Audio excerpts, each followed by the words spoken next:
Today, I'm going to explain an American psychological thriller film called Gone Girl. Spoilers ahead, watch out, and take care. Nick Dunne is a nonchalant man in his 40s who has been married to a beautiful wife named Amy. Today is the 5th anniversary of their wedding, but unlike other husbands, Nick seems to be quite off. It's evident that he has lost interest in his wife. Instead of buying a gift for her, he heads to the bar to have some drinks. The bartender is none other than his twin sister, Margot. She notices Nick's hung-up face and inquires about the reason. He simply says, "Amy," and the movie goes into a flashback to the night they met. Amy, a popular children's writer, had organized a book launch event, and Nick was among the several attendees. The two met coincidentally and started conversing about their shared interest in books. Nick was a writer himself, but only for a small men's magazine, while Amy was adored by millions. Like if the writer of The Hunger Games met the writer of 7 Cool Ways to Trim Your Pubes. Soon they went outside and wandered around the alleys of New York City. Nick had used his charm and good looks to impress Amy, and at an opportune moment, he kissed her. They capped off their night by making passionate love. In the present, as Nick continues explaining his story, he suddenly gets a call from his neighbor, saying that his cat is outside. Nick hurries home and retrieves the cat. Strangely, the front door is open. Nick calls out for Amy, but she does not respond. So he searches around the house until he comes across a shattered glass table. This surprises Nick, so he immediately calls for help. Shortly after, Detective Rhonda arrives at the scene with her assistant and quickly gets to work. She scans through the house and finds a few droplets of blood in unusual places. Then she observes Amy's room and comes across her books. Realizing that she is a famous writer, Detective Rhonda starts treating her disappearance as a high-profile case. Later, all of them arrive at the police station, and Nick is asked to go through a few tests. Once he's done, Detective Rhonda assures him that they will find Amy. Her credit cards are being tracked. A forensics team is already on the crime scene to check for clues. And, most importantly, a press conference will be held tomorrow to appeal for help. Strangely, Nick finds all of this funny, and he even compares it to the show Law and Order. This is the first red flag for Detective Rhonda, so she starts asking him questions. However, Nick can't answer many of them, like he doesn't know Amy's blood type, her favorite food, or even her nickname. All Nick knows is that Amy had no friends, and she spent most of her time reading books. Following this, we are again taken to a flashback. It is the 1st anniversary of Nick and Amy's marriage, and they are living happily. They often have coitus in public places and gift each other with expensive items. But little did they know that their lives are only going downhill from this point onwards. I don't know, any couple should know that they've peaked once they've scratched banging in the ball pit at a McDonald's off their list. Back in the present, as Detective Rhonda is looking for clues at the crime scene, a pregnant woman named Noelle shows up, claiming to be Amy's best friend. She reveals that she lives just 3 blocks away and has been in close proximity with Amy for over a year. This makes Rhonda suspicious, as previously, Nick mentioned that his wife didn't have any friends. Nonetheless, she decides to interrogate Noelle later and sends her away. Following this, she enters the Dunne residence and learns from the forensic team that the kitchen floor was splattered with blood, which was then later cleaned. Furthermore, it is revealed that the entire house is registered in Amy's name. The next day, the scheduled press conference takes place. Since Amy is a popular writer, hundreds of reporters have arrived, and the whole thing is being broadcasted live on television. Nick and his in-laws are set to take over the press conference. When it's Nick's turn, he reluctantly utters 2 sentences and even puts on a smile for a photograph. That night, he heads to his father's abandoned house to relax. Just then, Detective Rhonda arrives, and it turns out that she was following him. This enrages Nick, so he quickly escorts her out of the house before departing in his car. Next, another flashback is shown, where the couple has started going through a rough patch. Now, Amy records everything in her diary. The couple is shifted to Nick's hometown in Missouri to look after his terminally ill mother. It has already been a few months, but Nick has yet to find a job. This forces Amy to borrow money from her wealthy parents. Things are running on a very tight budget, but Nick, who is not used to being unemployed, recklessly spends money on video games. Oh no.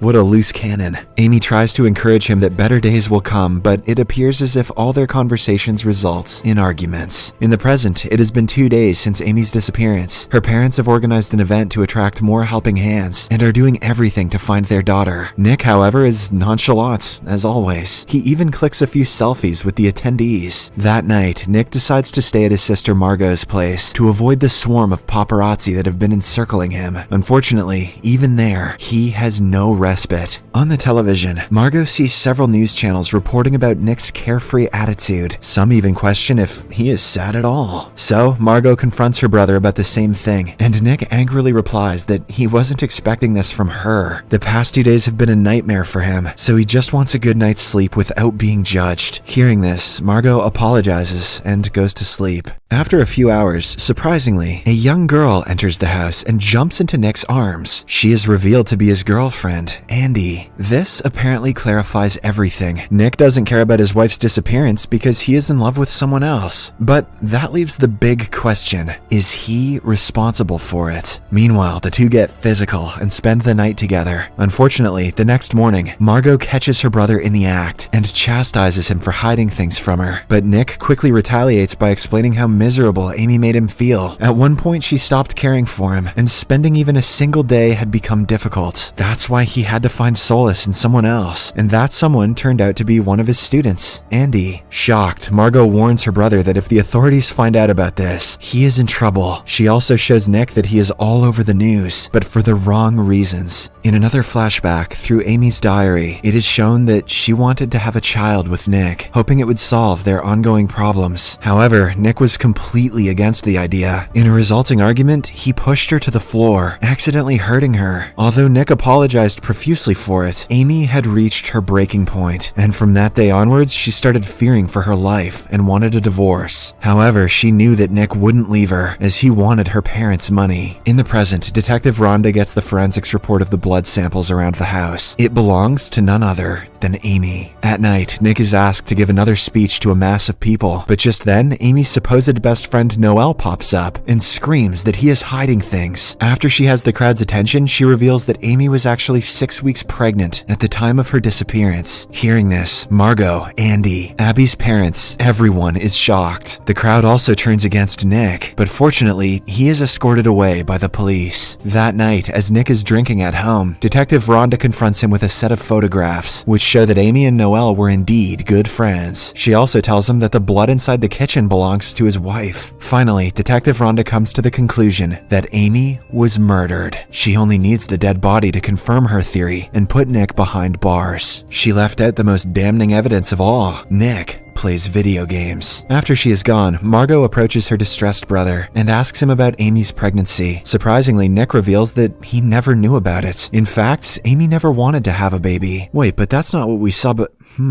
At the same time, Detective Rhonda reaches Nick's father's house to look for clues. She does not find a body, but she finds Amy's half-burnt diary in the furnace. Following this, we are taken to the day of the disappearance. In a shocking turn of events, it is revealed that Amy herself is the perpetrator of the entire incident. Everything that is pointing towards her husband's arrest was meticulously planned by her. In Amy's eyes, Nick took her soul by lying to her, cheating on her, and taking away her pride and money. We are then shown how she staged the whole thing. At first, she secretly befriended the dumbest neighbor in the area and invited her home. Knowing that Noelle was pregnant, Amy cunningly stole her urine sample and took it to a local hospital to create fake medical records. She also filled Noelle's mind with lies about how Nick beats her up every night. As for the crime scene, Amy drew 2 bags of blood from her hand and splattered it across the kitchen floor. She then swept it carelessly so that the police could find traces of it. Finally, Amy wrote fake stories in her diary and left it for the cops. This means that Nick never assaulted her. In fact, she was the aggressive one. As Amy drives away in her car, she reveals that she started planning the night she saw Nick cheating on her. Elsewhere, Nick has also become sure that his wife is trying to frame him, but since he has no proof, he decides to visit Tanner, the smartest lawyer in the country. Tanner immediately showcases his quick thinking skills by advising Nick on a few things. If he wants to win the case, firstly, he has to make sure the country is on his side. For that, he has to defame Amy. Tanner says that the first step would be to find someone she screwed over in the past and get a testimony from them. Nick knows just the perfect guy. Before him, Amy was in a relationship with Desi Collings, a rich guy from New York. The two were a perfect match because of their high standards, but soon, Desi became possessive. This resulted in their breakup, and when Desi still didn't stop pursuing Amy, she had to file a restraining order against him. But to this day, he still writes letters to her. Nick uses the address from one of these letters and and visits his mansion, but unfortunately, Desi doesn't want to speak badly about the love of his life. Despite everything that Amy has done to him, he still wants to defend her. On the other hand, Amy has completely changed her identity and is now living in a small neighborhood. She mostly minds her own business and tries to stay away from everyone around. However, one day, she accidentally drops her thick wad of money, which a few of her neighbors notice. That night, she is attacked by the same people who beat her up and take the money away. The only good thing is that they didn't realize she is the Gone Girl from the news. But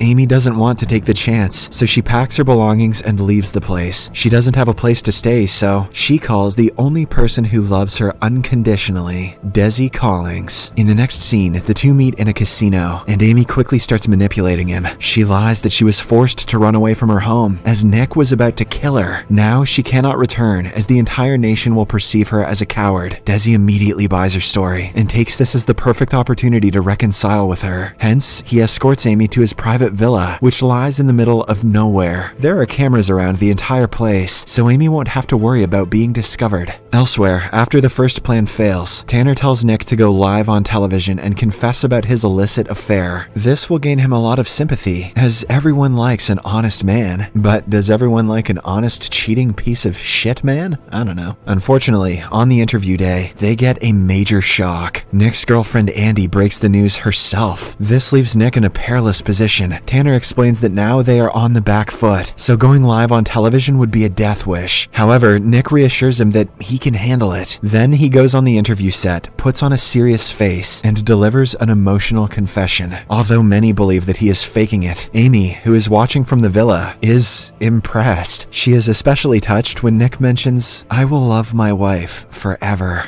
Now, 21 days after her disappearance, which has caused a nationwide uproar, Amy is thinking of returning back to her husband. However, there is one problem. Desi is really expecting her to be his wife. He has even left his personal life and isolated himself in the villa with her. Amy knows that if she tries to leave, he will become violent and do something drastic. Hence, she decides to kill two birds with one stone. At first, she goes inside the bathroom, the only place that there are no cameras. Then she leaves rope marks on her wrists to make it look like she had been tied up. For the second step, she scars her private organs and goes near one of the cameras to record herself screaming. Later, when Desi arrives home, she seduces him to make out with her. As he is distracted, Amy finishes him off brutally. That was legend. Wait for it.